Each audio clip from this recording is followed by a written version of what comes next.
전국에서 비싼 민자도로 중 하나인 마창대교가 다음 달부터 평일 출퇴근 시간 통행료가 할인됩니다. 경남 지역 장마가 본격적으로 시작됐습니다. 평년에 비해 많은 비가 내릴 것으로 예상되면서 수해 지역 주민들은 혹시나 하며 불안에 떨고 있습니다. 윤석열 대통령의 수능 발언과 맞물려 사교육 문제가 교육개혁의 핵심 의제로 떠오르고 있습니다. 우리나라 사교육 실태를 짚어봅니다. 인적이 드문 새벽 시간을 노려 금은방을 턴 일당이 경찰에 붙잡혔습니다. 경찰은 훔친 귀금속을 모두 회수하고 추가 범행 여부를 수사 중입니다.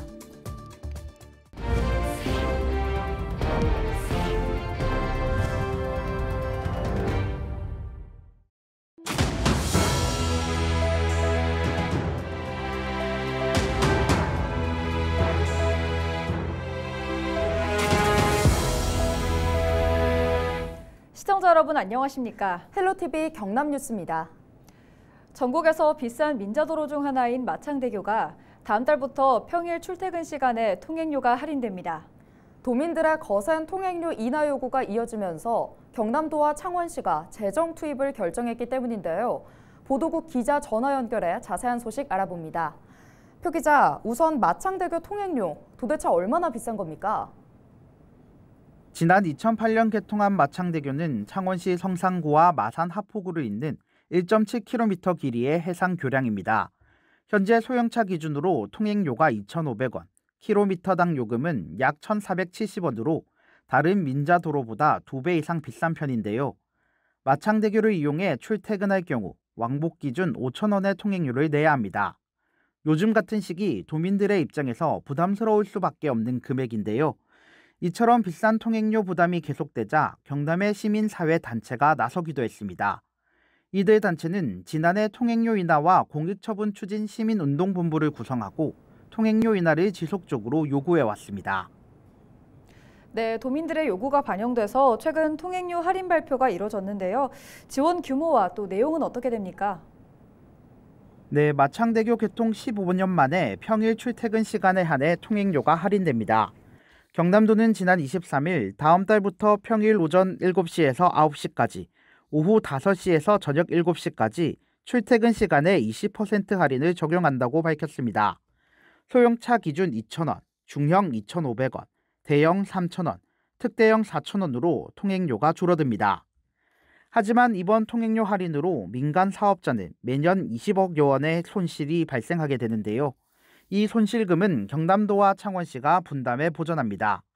분담 비율은 경남도가 37%, 창원시가 63%입니다. 마창대교 주무관청은 경남도지만 출퇴근 시간 마창대교 이용 차량 63%가 창원시 등록 차량으로 분석됐기 때문입니다. 한편 경남도는 출퇴근 통행료 할인에 더해 10년 전부터 운영 중인 할인 통행권 등 기존 혜택도 유지하겠다고 밝혔습니다. 마창대교 출퇴근 통행료 할인에 대한 도민들의 반응은 어떻습니까? 네, 소식을 접한 도민들은 긍정적인 반응입니다. 특히 마산과 고성 등에서 창원으로 출퇴근하는 도민들은 큰 금액은 아니지만 당장의 부담이 줄어들었다며 기뻐했습니다. 또 대부분 도민들도 민자도로의 통행료 정상화를 위한 좋은 시도라고 평가했습니다. 반면 일부 도민들 사이에선 불만 소리가 나왔습니다. 500원 혜택을 봐서 좋은 일이지만 결국 세금으로 메꾸는 일이라는 이야기가 있었습니다. 또 민자도로 추진 초기부터 제대로 된 계약을 통해 도민 부담이 줄어야 했다며 행적을 질타하기도 했습니다. 네, 일부 도민들의 통행료 부담이 좀 줄기는 했지만 아직 해결해야 할 과제도 많습니다. 경남도의 앞으로의 계획도 말해주시죠. 네, 경남도는 마창대교의 경우 재정 분담을 통한 통행료 할인이었다며 장기적으로 재정 부담을 줄이면서 할인도 유지하는 방안을 찾겠다는 입장입니다. 또 오는 2026년까지 3년 동안 출퇴근 할인을 적용하고 향후 이용률 등을 고려해 유지 여부를 재검토하기로 했습니다. 경남도는 앞으로도 다각적인 협상 방안을 마련해 민간 사업자와 운영 개선이 필요한 부분은 협의해 나갈 계획입니다. 네, 여기까지 듣겠습니다. 지금까지 보도국 표영민 기자와 마창대교 통행료 할인 관련해서 이야기 나눠봤습니다. 다음 소식입니다. 지난 25일부터 내린 비를 시작으로 경남 지역은 본격적인 장마가 시작됐습니다. 슈퍼 엘니뇨의 영향으로 올여름 많은 비가 내릴 것이라는 예보가 나오고 있는 만큼 시설물과 안전사고에도 유의해야겠습니다. 전주현 기자의 보도입니다. 지난 2021년 시간당 200mm의 폭우를 몰고 온 태풍 오마이스. 당시 많은 비로 산에서 쏟아져 내린 토사가 창원의 한 주택가를 덮쳤습니다. 2년이 지나 다시 찾은 현장에는 토사 유출을 막기 위한 보호벽이 세워졌습니다. 하지만 주민들은 여전히 걱정입니다. 올해도 많은 비가 내릴 것으로 예보되면서 똑같은 상황이 반복될 수 있다는 생각 때문입니다. 너무 이렇게 해놔도 너무 불안해서 아예 여기 차를 못 대요. 이 큰 돌이 굽으로 내려올 수도 있고 안전하지가 않아요. 그래서 제가 이 비가 온다니까 집을 못 비워요. 너무 불안해서. 경남은 지난 25일 본격적인 장마철에 접어들었습니다. 올해는 엘니뇨 현상이 강해 폭염과 함께 많은 비가 내릴 것으로 예보되고 있습니다. 7월 1일까지 정체전선과 정체전선 상에서 발달하는 저기압의 영향으로 비가 자주 내리겠습니다. 7월에는 북태평양 고기압의 영향을 차차 받겠고 저기압의 영향으로 흐리고 비가 오는 날이 많겠는데요. 7월 강수량은 평년보다 많은 확률이 50%로 예상하고 있습니다. 장마 초입부터 강한 비가 예상되는 만큼 안전사고에 유의가 필요합니다. 계곡이나 하천은 갑자기 물이 불어날 수 있기 때문에 비가 올 땐 접근을 피해야 합니다. 또 저지대 침수나 옹벽 붕괴, 산사태 가능성도 점쳐지고 있습니다. 특히 경남 지역의 제취약 지역은 모두 911곳으로 인근 주민들은 재난 안전 문자나 최신 기상 정보 등에 귀 기울여 철저한 대비가 필요합니다. 헬로티비 뉴스 전주현입니다. 공교육 교과 과정에서 다루지 않는 내용의 문제는 수능에서 배제하겠다는 윤석열 대통령의 수능 발언과 맞물려 사교육 문제가 교육개혁의 핵심 의제로 떠오르고 있습니다. 해마다 학생 수는 줄어드는 반면 부모들의 사교육비 부담은 늘어나고 있는데요. 사교육비 절감과 공교육 정상화를 위한 기획보도. 오늘은 첫 번째 순서로 우리나라 사교육의 실태를 짚어봅니다. 이하영 기자가 보도합니다. 학부모들의 사교육비 부담이 매년 급증하고 있습니다.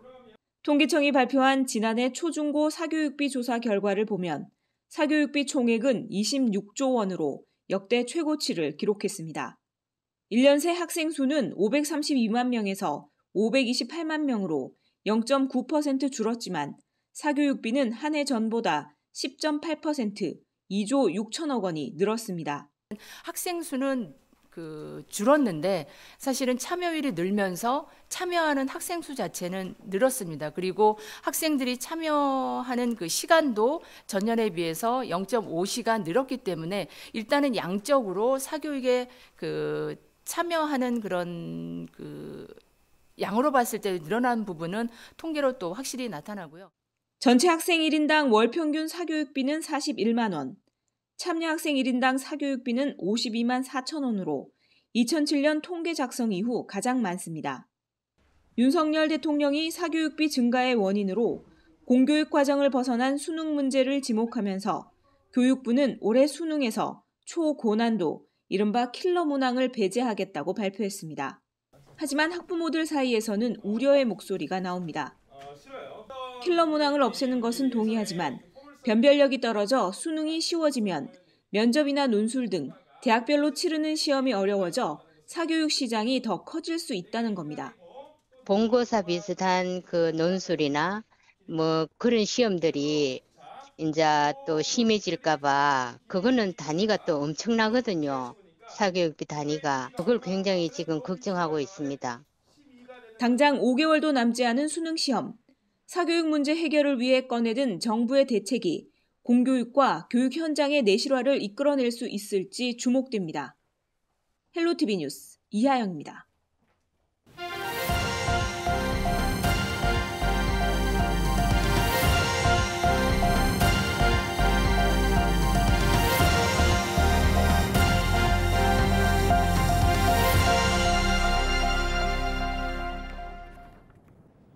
인적이 드문 새벽 시간을 노려 금은방을 턴 일당이 경찰에 붙잡혔습니다. 양산경찰서는 지난 20일 새벽 3시쯤 창원의 한 금은방에 문을 부수고 침입해 금팔찌 등 2천만 원 상당의 기금속 19점을 훔친 혐의로 20대 A씨 등 2명을 구속했다고 26일 밝혔습니다. A씨 등은 앞서 지난 20일에도 양산의 한 금거래소에서 범행을 시도했지만 기금속이 전시돼 있지 않아 미수에 그쳤습니다. 경찰은 A씨 등을 추적해 부산에서 순차적으로 검거했으며 훔친 기금속도 모두 회수했습니다. 또 A씨 등을 상대로 추가 범행 여부를 조사하고 있습니다. 현장 출동을 마치고 복귀하던 경찰이 길에 쓰러진 시민을 심폐소생술로 살린 사실이 뒤늦게 알려졌습니다. 거제경찰서 아주지구대 소속 김현빈 경사는 지난 5월 31일 오전 10시 35분쯤 지구대 앞 도로에서 갑자기 의식을 잃고 쓰러진 30대 남성 A씨를 발견하고 심폐소생술을 실시했습니다. 김 경사의 노력 끝에 A씨는 의식이 돌아왔으며 출동한 119 구급대에 인계돼 병원으로 옮겨졌습니다. 경남경찰이 지난 6월 25일까지 건설 현장 불법 행위 특별 단속을 벌인 결과 105명을 송치하고 이 중 15명을 구속했다고 밝혔습니다. 불법 행위 유형으로는 전인비와 원래비 등 금품 갈취가 51명으로 가장 많았고 업무방해와 소속 단체원 고용과 장비 사용 강요 등이 뒤를 이었습니다. 경찰은 건설 현장의 폭력 행위가 계속되는 만큼 상시 단속 체제 전환 대신 특별 단속 기간을 50일간 연장하기로 했습니다. 26일 경상남도 교육청과 밀양시가 가칭 수산제 미래농업 체험교육원을 설립하기 위해 손을 잡았습니다. 미래농업 체험교육원은 밀양시 하남읍 양동리 수산제 역사공원 일원에 들어섭니다. 총 면적 2,478제곱미터 규모로 오는 2025년 1월 착공돼 이르면 2026년 3월 개원 예정입니다. 삼한시대의 3대 수리시설 중 하나인 밀양수산제에는 역사공원과 홍보관 등이 자리 잡고 있습니다. 도교육청과 밀양시는 수산제에 미래농업 체험교육원이 조성되면 미래산업으로서 농업의 가치를 확산하는 데 도움이 될 것으로 기대하고 있습니다. 최근 한국개발연구원 보고서에서 경남의 신입생 충원율이 전국 최저를 기록한 가운데 박완수 경남도지사가 대안 마련을 촉구했습니다. 박 지사는 26일 열린 실국 본부장 회의에서 비수도권 국립대학의 구조조정이 미흡했고 신입생의 수요에 부응하지 못하고 있다면서 도내 대학들과 협업해 대안을 마련할 것을 참석자들에게 주문했습니다. 또 경상국립대와 인제대가 글로컬 대학으로 예비 지정된 것에 대해 관련 기관 협의체를 활성화하고 오는 10월 최종 지정될 수 있도록 노력하라고 전했습니다. 이날 유럽 출장을 마치고 복귀한 박 지사는 글로벌 행정의 전초기지로 경남의 6개 해외 사무소를 개편해 적극 활용해야 한다고도 밝혔습니다. 창원 마산어시장과 통영 서호 전통시장, 남해 전통시장이 국내산 수산물을 구매하면 금액의 일부를 환급하는 행사를 진행합니다. 이번 행사는 전통시장 활성화를 위해 오는 25일까지 구매 금액의 30%를 최대 2만 원의 온누리 상품권으로 돌려줍니다. 횟집 등 일반 음식점에서 소비한 금액은 제외되며 상품 구매 후 영수증을 각 전통시장 내 마련된 교환소에 제시하면 상품권을 받을 수 있습니다. 의령군의회가 정책지원관을 모집합니다. 모집 일정은 다음 달 7일까지 공고기간을 거쳐 원서 접수는 7일부터 13일까지 5일간 진행됩니다. 임용 내용과 응시 자격 등 자세한 내용은 의령군의회 누리집을 통해 확인할 수 있습니다. 정책지원관은 지난해 1월 지방자치법이 개정되면서 정책 지원을 위한 전문 인력으로 조례 제정과 예산 결산 심의 등 지방자치법과 관련한 의정 활동을 지원하는 역할을 하고 있습니다.